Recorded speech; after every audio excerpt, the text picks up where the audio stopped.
A marshmallow hits 4x harder than a bullet for 1/10,000th of a second.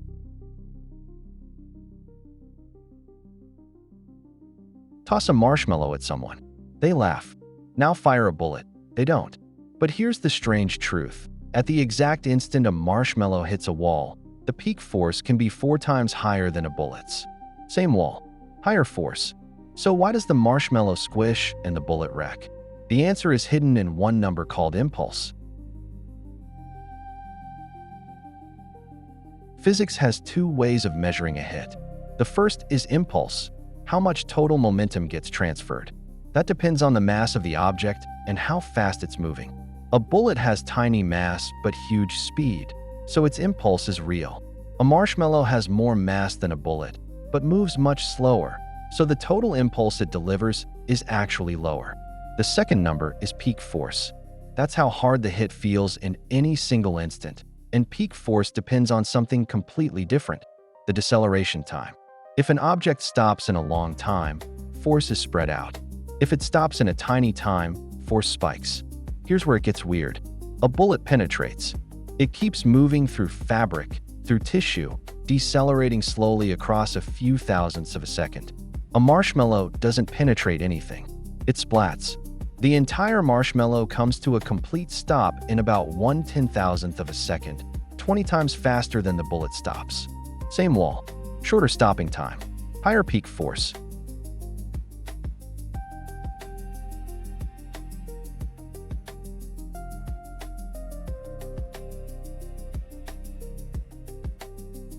Let's do the math. Take a 5-gram marshmallow thrown at 10 meters per second, about as hard as a normal human can chuck one. Its momentum is mass times velocity, so 5 grams times 10 meters per second equals 0.05 kilogram-meters per second. Now it splats against a wall and stops in 1/10,000th of a second. Force equals change in momentum divided by time. 0.05 divided by 0.0001. That's 500 newtons of peak force. Now take a bullet, a 9mm round, about 8 grams, traveling at 350 meters per second. Its momentum is much bigger, 2.8 kilogram-meters per second. But the bullet penetrates the wall over about 2/1000ths of a second. So 2.8 divided by 0.002 equals 1400 newtons. Wait, the bullet is higher. Yes, against a solid wall. But against a softer surface, like flesh, the bullet decelerates over 5 times longer, dropping its peak force well below the marshmallow's. The marshmallow's number doesn't change, because marshmallows always splat instantly. That's the whole trick.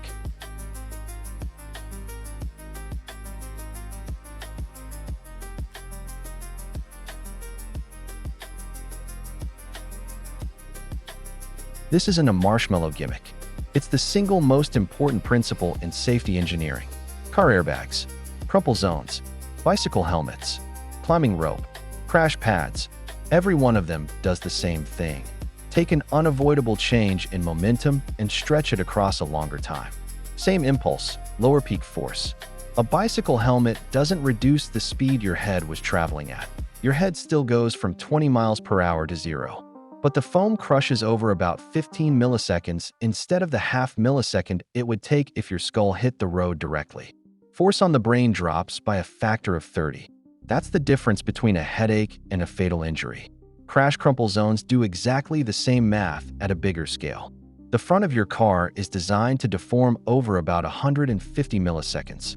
Without it, the car stops in 5 milliseconds. Same change in momentum, 30 times the force on your body. Same physics as a marshmallow splat, used backwards, to save your life.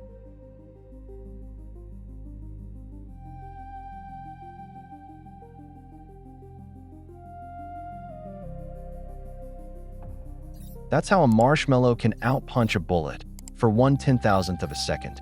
Subscribe to Curious Science for more physics surprises, explained mechanism first, math second. Monday, why mammals survived the KPG extinction, 3 traits that saved us.